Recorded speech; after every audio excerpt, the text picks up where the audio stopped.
Halo, assalamualaikum warahmatullahi wabarakatuh teman-teman. Baik lagi di channel Lirikals ya, dan di tahun 2021 ini saya ingin belajar untuk lebih produktif dalam membuat video, dan insya Allah mudah-mudahan di channel ini akan lebih produktif lagi.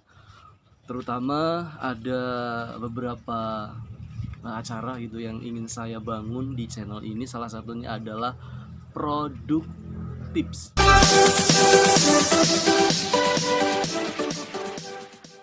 Nah, apa sih produk tips ini?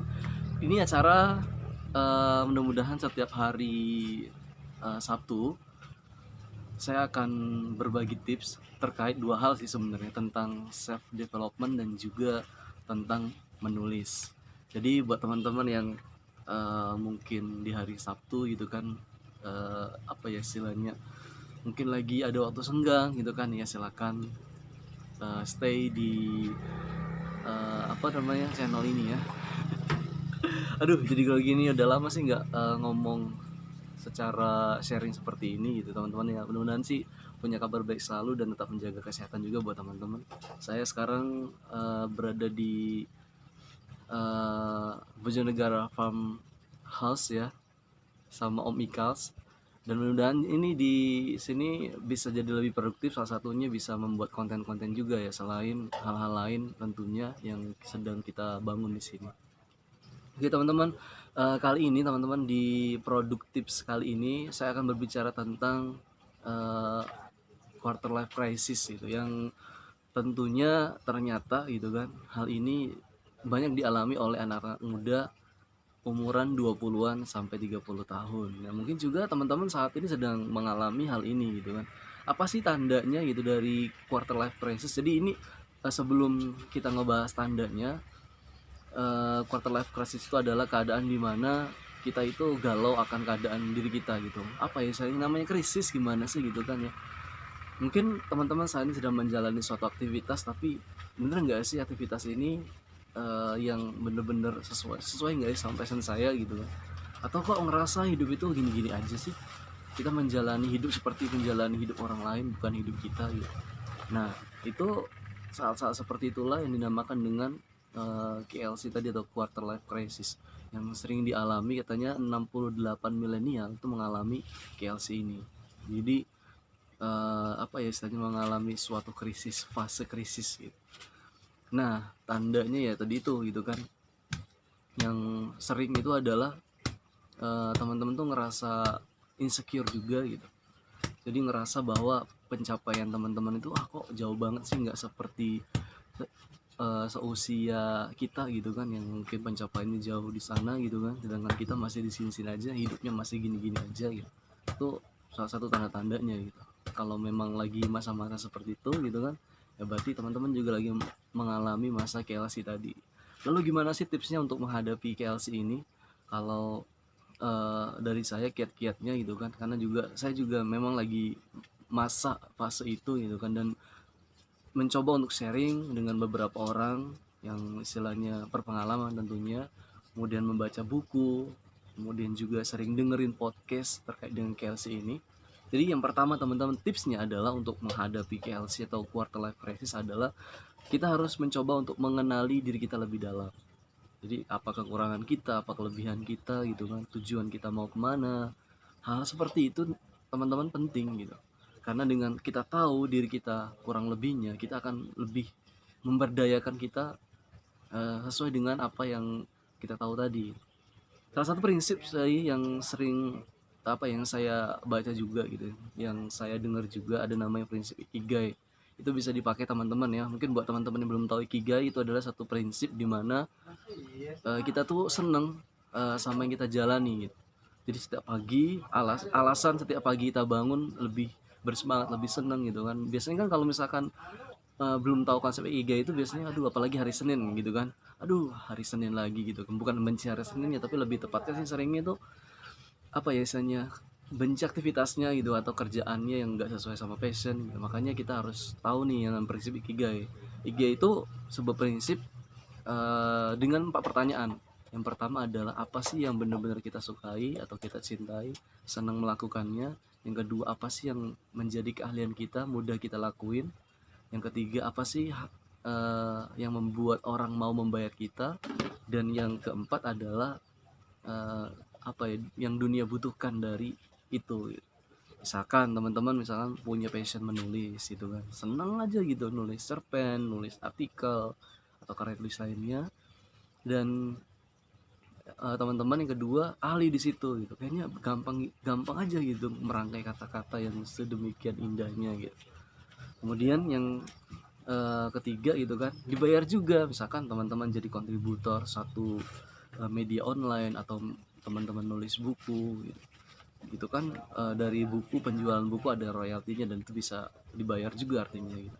Dan yang keempat dibutuhin sama dunia tentunya gitu kan, tulisan-tulisan yang teman-teman tulis itu ya istilahnya dibutuhkan sama dunia nggak sih gitu kan. Tentunya kalau nulis ya dong ya gitu kan, ilmu-ilmu yang di-share pasti ilmu-ilmu yang bermanfaat. Jadi cobalah gali itu teman-teman, cari ikigai teman-teman gitu kan, dengan mengetahui kelebihan dan kekurangan serta hal-hal yang tadi yang disukai sama teman-teman, biar setiap pagi itu selalu menyenangkan gitu. Yang teman-teman lakuin itu senang gitu. Misalkan kalau saya salah satunya ya tadi menulis, kemudian juga sharing seperti ini, saya senang banget gitu kan ya, karena ya itu merupakan salah satu passion saya terkait dengan storytelling. Nah, itu yang pertama, tips yang pertama untuk menghadapi KLC atau quarter life crisis adalah mengenali diri kita lebih dalam lagi. Kemudian yang kedua teman-teman ya, cobalah membuat target minimal 5 tahun ke depan. Nah, ini penting banget nih. Banyak dari teman-teman yang nggak tahu life mappingnya gitu. Mau ngapain sih 5 tahun ke depan, targetnya apa sih, goalnya apa gitu. Ini kan juga awal tahun juga ya, sering berbicara resolusi gitu kan ya. Tapi kalau menurut saya resolusi itu kayak terlalu terlalu luas banget gitu. Makanya saya seneng tuh membuat goal aja gitu, target-target. Nah, target-target itu nggak cuman jadiin cuman impian doang gitu kan yang besar. Impian yang besar tapi actionnya yang kecil-kecil. Rencana-rencana kecilnya apa sih, step by stepnya apa sih. Misalkan contohnya teman-teman punya target pengen terbitin buku, ya teman-teman harus apa yang membuat step-stepnya. Misalkan satu hari 1 jam menulis gitu kan, atau misalkan satu hari targetkan 1 halaman gitu, hingga sampai setengah tahun sudah bisa jadi buku gitu kan, dengan misalkan sekian lembar gitu yang ditargetkan sama teman-teman. Jadi ada step-stepnya gitu. Dengan tahu tujuan itu kita tuh nggak bimbang gitu tuh, nggak apa ya, setiap hari itu ada tujuannya, ada arahnya gitu. Jadi kita ngelakuin sesuatu gitu kan, yang kita lakuin setiap harinya itu istilahnya tuh berkiblatnya pada tujuan tersebut gitu kan. Kayak orang inilah, kayak orang naik perahu misalkan ya di tengah laut gitu. Kalau kita nggak tahu tujuan kan kita muter-muter aja gitu, terombang-ambing sama ombak gitu. Tapi kalau tahu, walaupun ada badai sekalipun, kalau tujuannya dari A ke B gitu misalkan, ke suatu pulau tertentu, nah walaupun ada tadi itu ya badai sekalipun, ya tetap akan mengarah ke situ usahanya. Jadi penting teman-teman, yang kedua teman-teman, untuk menghadapi KLC punya tujuan jangka minimal 5 tahun ke depan. Ya, tips yang ketiga itu teman-teman coba kurangi media sosial. Ini penting banget loh teman-teman ya, nampaknya sepele sih gitu, puasa media sosial gitu istilahnya.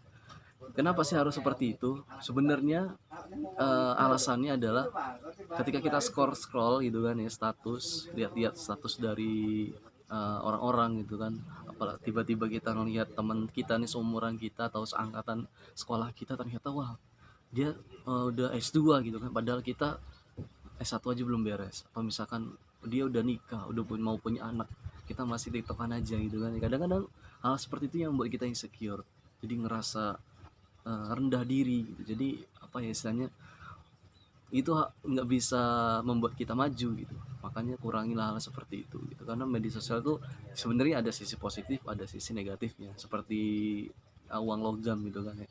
Itu seperti itulah. Cuman kalau terlalu digunakan untuk hal seperti itu doang, ya jadinya efeknya seperti itu, apa ya istilahnya, buruk juga gitu kalau untuk cuma scroll scroll doang gitu. Tapi kalau untuk produktivitas, teman-teman punya bisnis, membesarkan bisnis, nge-branding produk atau hal-hal positif lainnya, silahkan digunakan ya. Tapi ya tadi dibatasin lah gitu, biar jangan terlalu ya apa ya, fokus ke situ hidupnya, tapi fokuslah ke kehidupan yang sebenarnya. Ya kan kita kalau misalnya media sosial itu kan cuman part-part terbaiknya aja gitu dari kehidupan kita kan.